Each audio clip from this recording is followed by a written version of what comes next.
Recording in progress.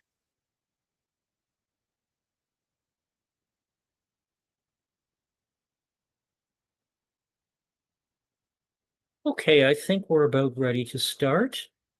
And I welcome everybody. I'm going to be hosting this meeting. Barbara will be here later by the magic of technology. But right now, I'm in charge of things. So welcome everybody. And thanks for coming out tonight.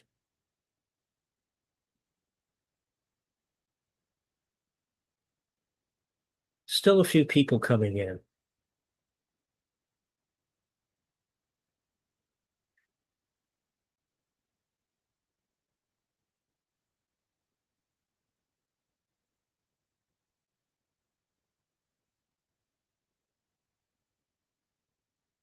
Are we all, I think we're about ready. So I invite everybody to gather together in consciousness, in the one consciousness that unites all of us. I invite you to close your eyes if that feels comfortable. Breathe deeply and gently.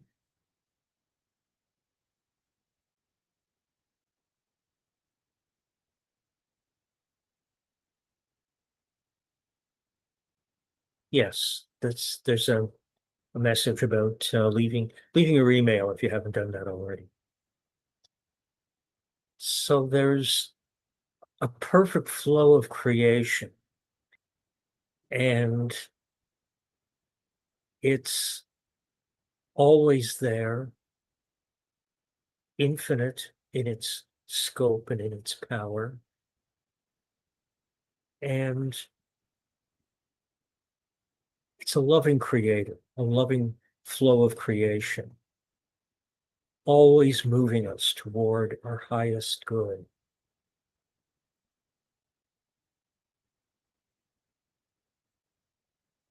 And it flows everywhere. It flows through me. Each of us is a center for creative power and creative love. And we're gathering to share this wonderful science of mind teaching and bring it into the world. The truth that we're all experiencing and sharing is our source, our supply, it's our power. And we're all sharing it together and learning more and more about how we can find our own power in the world and bring it into the world. It's a pleasure to be discovering this truth, and I feel the power, and I'm grateful for everything we share, for the truth that we share.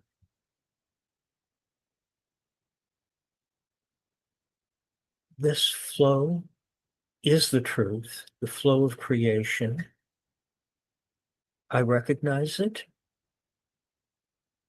and I release it. My word is the law, and I release my word. And I invite everyone to join me in saying, and so it is.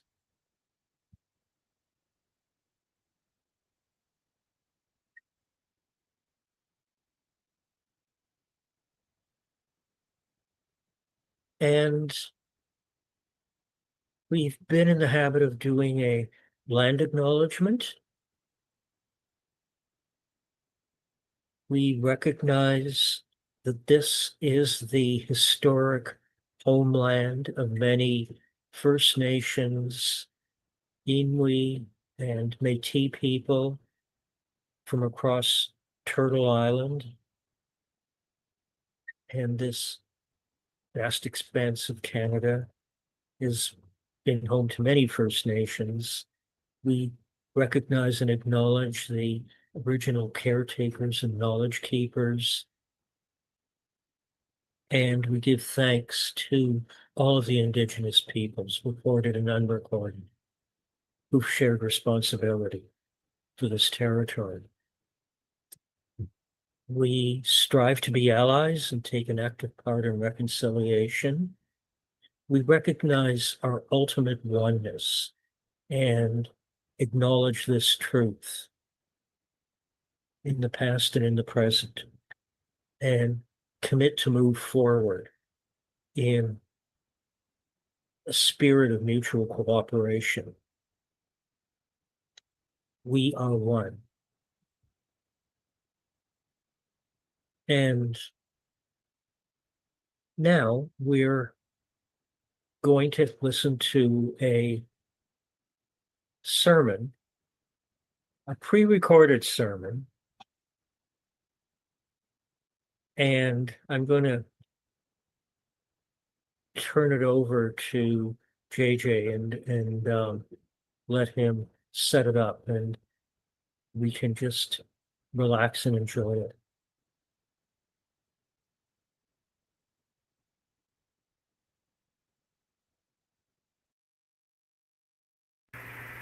Hello and good evening, everyone. Tonight I want to talk about something that sounds simple, but can take us a lifetime to practice. And that is living as who we truly are. Not who we were told to be, not the version of ourselves that keeps everyone comfortable, but who we really are. The person Spirit is expressing as right here, right now. So our theme tonight is aligned, authentic, and awake. And I want to begin with a really simple image. Imagine holding a compass in your hand. Now, a compass doesn't take a vote. It doesn't ask everybody around it, which way do you want me to point? It's just on.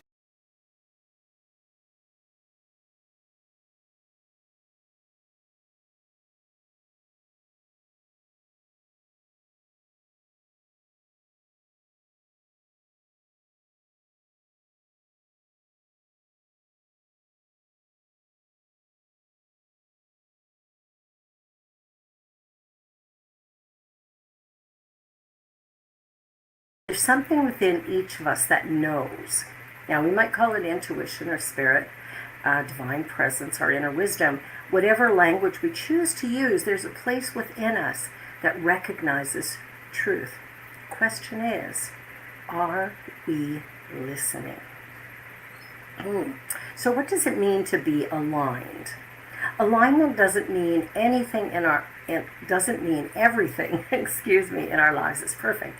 It doesn't mean we never struggle. It doesn't mean we always know exactly what to do. Alignment means that our thoughts, beliefs, words, choices, and actions are increasingly moving in the same direction. There's an integrity to it. What I believe and how I live begin to match. So what I say matters to me, and what I actually give my energy to, they begin to match. The person I am privately and the person I present publicly begin to look like the same person. That's alignment. And there's tremendous freedom in that, because one of the most exhausting things we can do is live divided against ourselves. So we say yes when something inside us is screaming, no! And we stay silent when something inside of us wants to speak up. We make ourselves smaller because we're afraid someone might think we're too much. We keep doing something because we've always done it, even though we've outgrown it. We follow somebody else's map and then wonder why we don't recognize the destination. And Spirit quietly whispers, come home. Come back to yourself. Come back to truth. Come back to your true north. So have you ever been following your GPS and suddenly realize, this can't be right? Why am I going through this neighborhood? Why am I turning here? What on earth, where on earth is this thing taking me? And yet sometimes we keep following it. Why? Because a voice from the dashboard said so? And I think we sometimes live our lives exactly like that. Except the voices aren't coming from the GPS. They're coming from our past. You should be successful by now. You shouldn't disappoint people. Good people don't say no. Oh, you're too old, you're too young, that's not practical, what will people think? And suddenly we realize I'm not following directions that are taking me somewhere that I don't even know, because I'm not following the directions where my soul wants to go. Sometimes awakening begins with one glorious spiritual sentence. Wait a minute, this isn't my road. And then we recalculate. So authenticity is not selfishness. Sometimes people hear the word authenticity and thinks it means I do whatever I want. That's not spiritual authenticity. It's not an excuse for cruelty or selfishness. In fact, true authenticity requires tremendous awareness. It asks, what is mine to do? What is mine to say? What is mine to release? And what is mine to become? And sometimes the answer will challenge us, because being authentic may mean disappointing someone. It may mean setting a boundary. It may mean admitting we were wrong. It may mean changing our mind. It may mean walking away from something that once fit us beautifully. It may even mean saying, I don't know who I'm becoming yet, but I know I can't pretend to be who I was. That's awakening. The cost of people pleasing, which I know I did a lot of in my past, and I know probably some of you have done the same thing. You know, we learned what made people happy, we learned what made people uncomfortable, we earned approval, and we learned what caused conflict. And somewhere along the way, we may have started adjusting ourselves a little here, a little there, until one day we realize I'm becoming very good at being acceptable, but I'm not sure I'm being authentic. Now, there's nothing wrong with kindness. There's nothing wrong with compromise. There's nothing wrong with caring about other people's feelings. But there's a difference between loving people and abandoning ourselves to keep them happy. Your life was not given to you as a group project. You are here to express the divine in a way that only you can. That's the beauty of our uniqueness. Spirit doesn't need another copy. Spirit needs you. Your voice, your gifts, your laughter, your perspective, your strange little quirks, your ideas, your way of loving, your particular expression of the infinite. Joy, just one you. There's only one you, and that's not an accident. Can you imagine going to the Philharmonic and listening to the orchestra? And can you imagine an orchestra preparing to perform, and the violin, kind of looks at the trumpet and says, I really should be louder. I mean, the flute doesn't look at the drum and think, nobody will notice me unless I start banging. The cello doesn't apologize because it sounds different from the clarinet. Each instrument has its own sound. And when each instrument plays its authentic part, something extraordinary happens. Harmony. Harmony doesn't come from everyone being the same. Harmony comes from the different expressions being aligned with the same music. Now, what if that's how life works? What if we're not here to become identical? What if we're here to become fully ourselves while remembering that we're expressions of the same infinite life? Different notes, one music. Different expression, one spirit. Yeah. Then we come to the third word, awake. To be awake means I'm paying attention. I notice what I'm thinking. I notice what I'm believing. I notice where my energy goes. I notice the places where I'm saying one thing and living another. Awakening isn't something that happens once. We don't suddenly become enlightened on Tuesday at 3:17 and then we're finished. Wouldn't that be convenient, though? There we go, enlightenment. Completed. Now, what's next? No. Awakening is an ongoing willingness to see. And sometimes what we see is wonderful, and sometimes we recognize how much we've grown. Sometimes we notice we're responding differently. And something that would have upset us for 3 days now bothers us for 20 minutes. That's progress. And sometimes awakening shows us something that needs our attention. An old belief, an old resentment, an old habit, an old fear. And we don't need to judge ourselves for discovering it. We can simply say, there's something asking to be healed. That's conscious living. So I have a spiritual check-in for you. I'd like you to consider 3 questions. The first, am I aligned? Am I aligned? Do my choices reflect what I say I believe? Am I authentic? Am I living from my truth? Or am I constantly editing myself for approval? Am I authentic? And thirdly, am I awake? Am I consciously choosing my life, or am I simply repeating yesterday? Now, these aren't questions for judgment. They're questions for awareness. Because awareness gives us choice, and choice gives us freedom. Yeah. I think sometimes we forget how remarkable our lives are and how phenomenal it is to be able to live to our highest expression. The science of mind perspective, in Science of Mind we teach that consciousness is creative.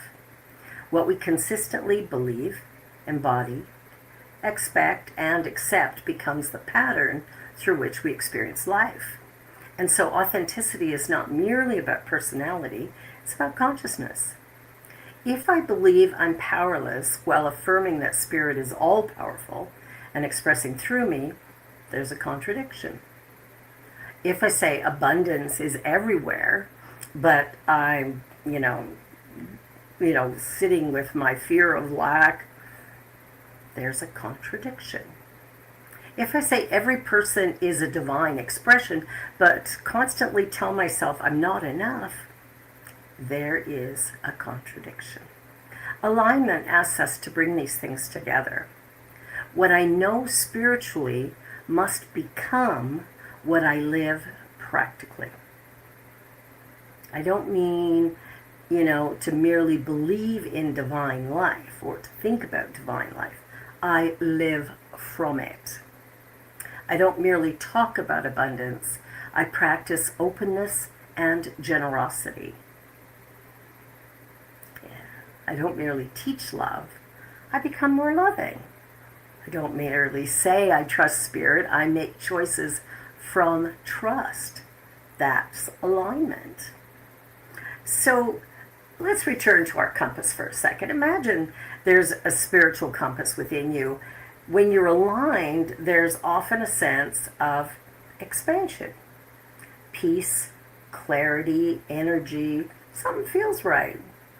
Not necessarily easy, that's important. Right doesn't always mean easy. Sometimes the most aligned decisions of our lives is terrifying, but underneath the fear there's something other, kind of a quiet knowing. This is mine to do. And when we're moving away from alignment, we may experience contradiction, resentment, exhaustion, restlessness, the feeling that we're performing our own life instead of living it.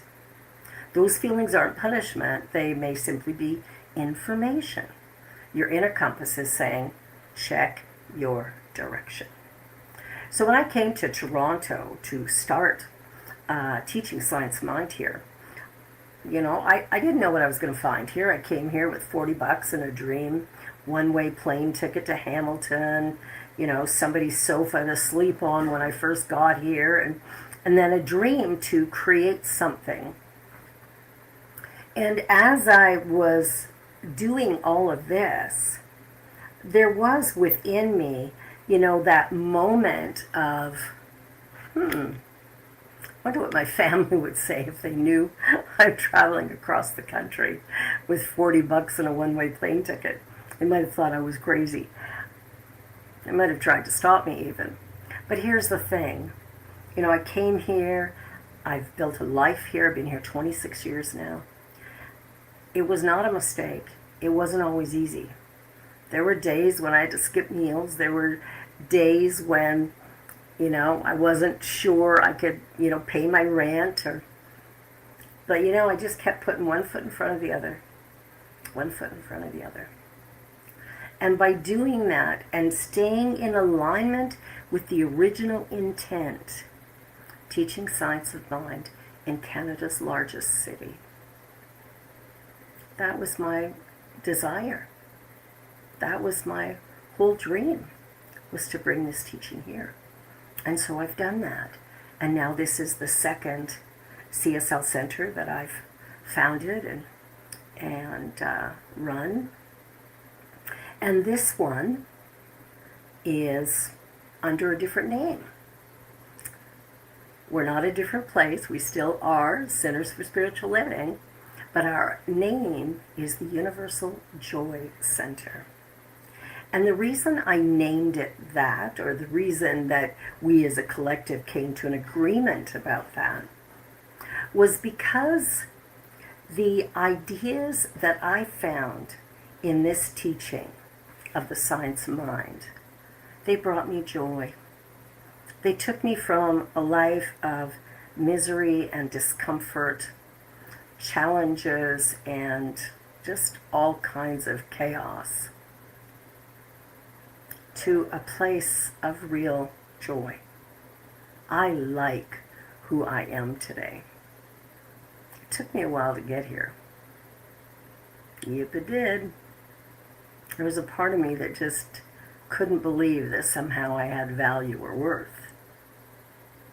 And then, I don't know, one day I woke up and went, yes, of course I do. Of course I do. So I want you to think about your choices over the next little while. And as you're thinking about those choices, I want you to pay attention to what brings you joy, what helps you to feel fulfilled and satisfied. I don't want you to think about your life, in the sense of tasks. I'll be happy when. Anybody ever do that? I'll be happy when I retire. I'll be happy when I get married. I'll be happy when I have children. I'll be happy when I buy a new house. I'll be happy when, yeah. Have you ever noticed that when never happens? That happy thing that's going to happen when never gets there, because there's always another when. There's always another obstacle we've put in the way. But if we will just take a breath. So here's a simple practice for this week. When you're faced with a choice, instead of immediately asking, what should I do? Try asking, what choice brings me in greater alignment with who I know myself to be?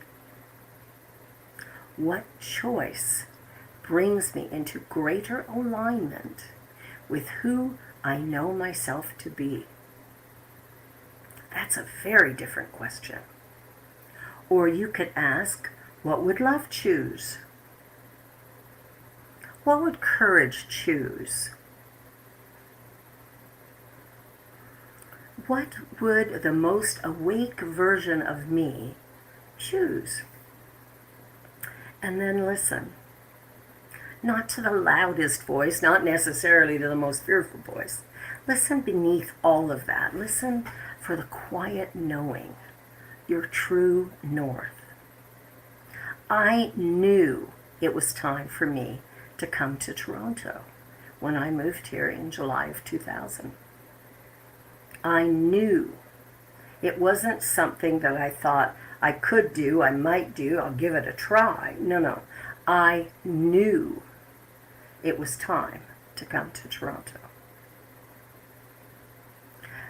When we have that knowing, that changes the game. Changes everything, frankly. Moves us into a place of awakened awareness that's far beyond what we might have known before.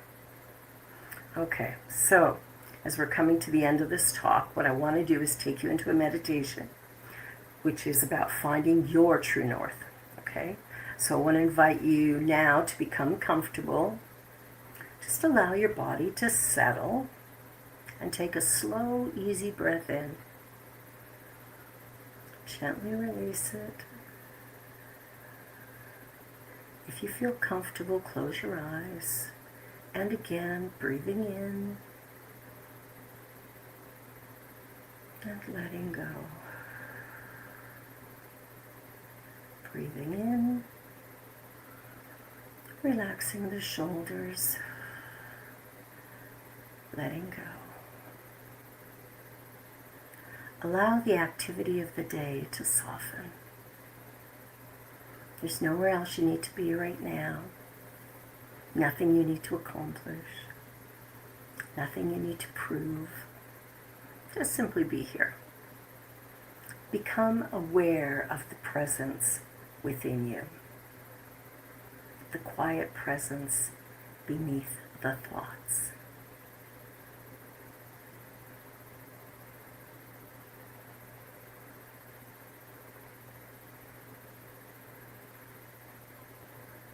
Beneath the roles, beneath the expectations,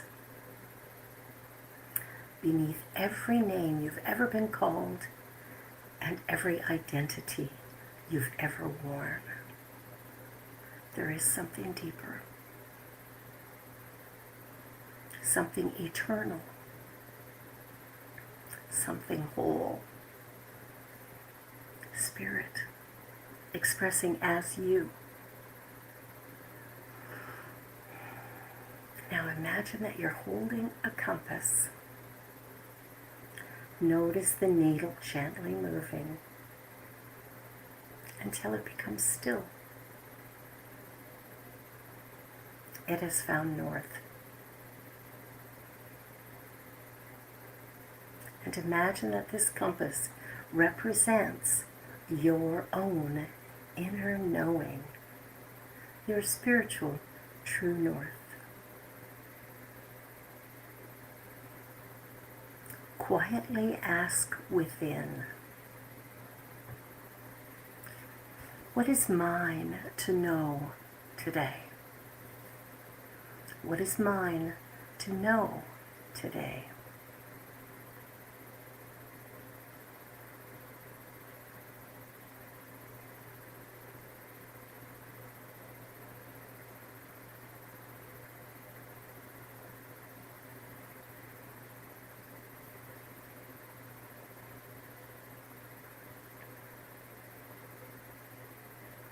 What am I ready to release? What am I ready to release?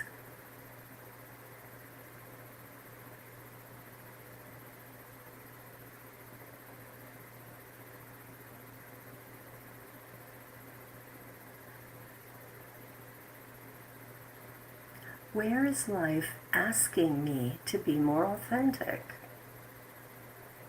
Where is life asking me to be more authentic?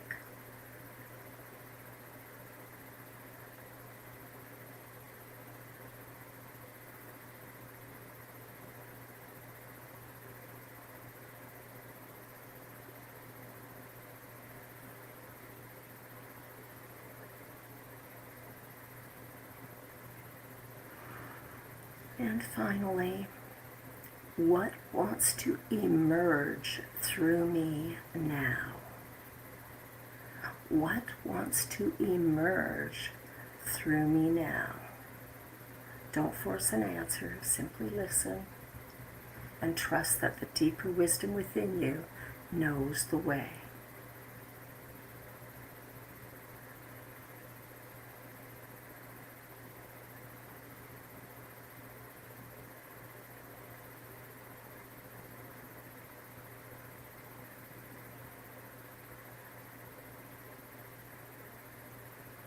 Now silently affirm, I trust the wisdom within me. Together, I trust the wisdom within me. I honor my authentic self. Together, I honor my authentic self. I release the need for approval. Together, I release the need for approval. I am guided by divine intelligence.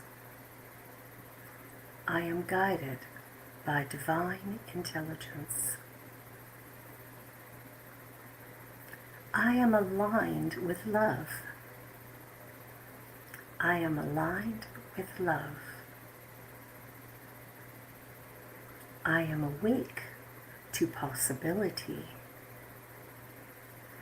Together, I am awake to possibility. I courageously follow my true north.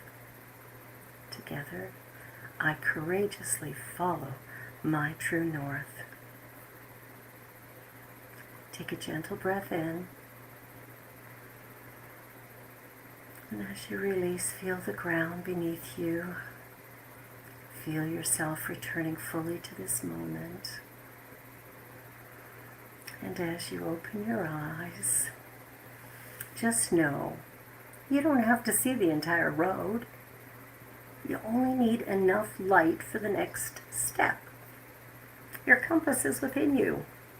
Your wisdom is within you. Spirit is within you. You're never separate from the infinite presence that guides, loves, and expresses through you. Repeat after me. I am aligned. I am authentic. I am awake. I trust the journey. And so it is.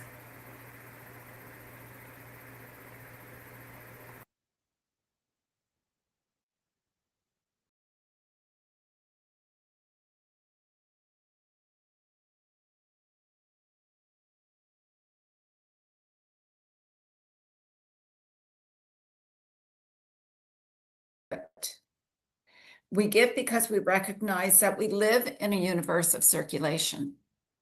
Life gives to us. Life moves through us. And we allow that good to continue moving. When we support the Universal Joy Center, we're saying, I believe there should be places where people are reminded that they belong. Places where people can explore spirituality without having to pretend. Places where people can show up as they are. Places where people can discover their own relationship with spirit. So as you give tonight, give from freedom, give from joy, give from gratitude. And if tonight is not your night to give financially, simply receive our love and be part of the circulation in whatever way is right for you.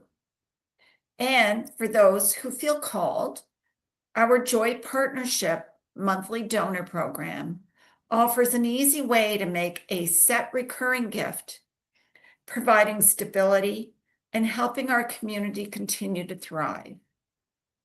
So let's affirm together. Please repeat after me. Divine abundance flows through me freely and joyfully. I give from love.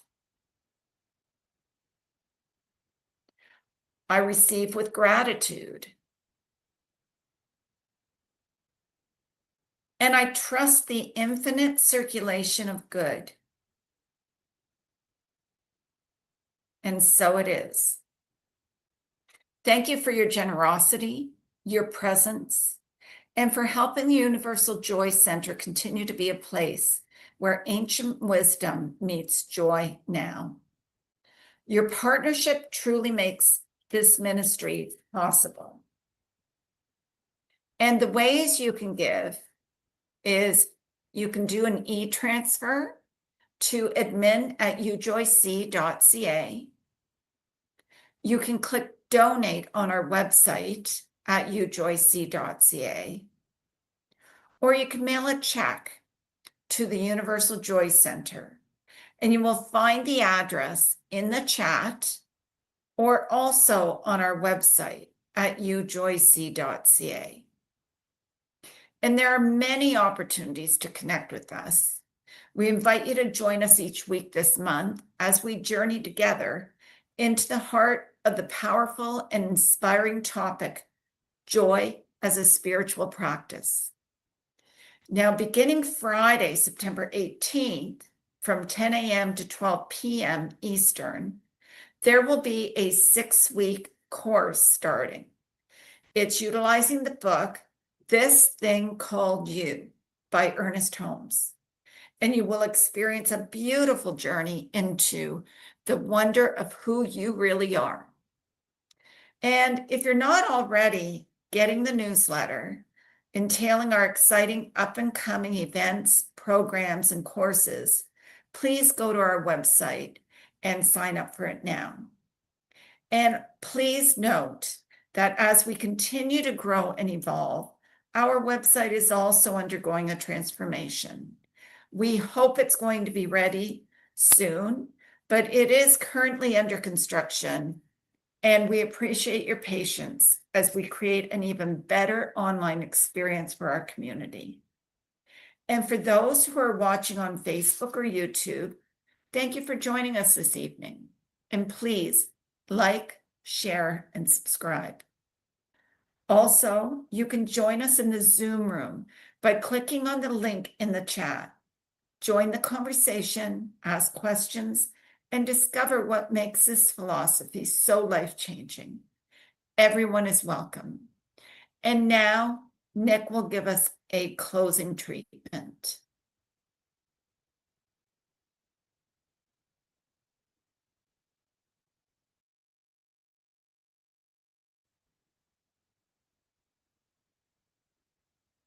I recognize the loving flow of creation that's moving everywhere and moving through us right now.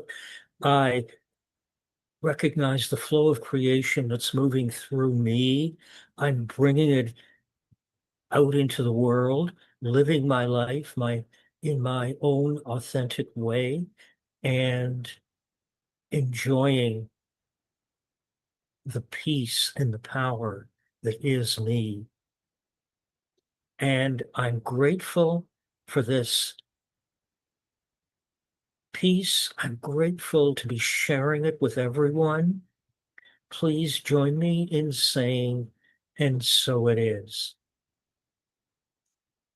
And now we're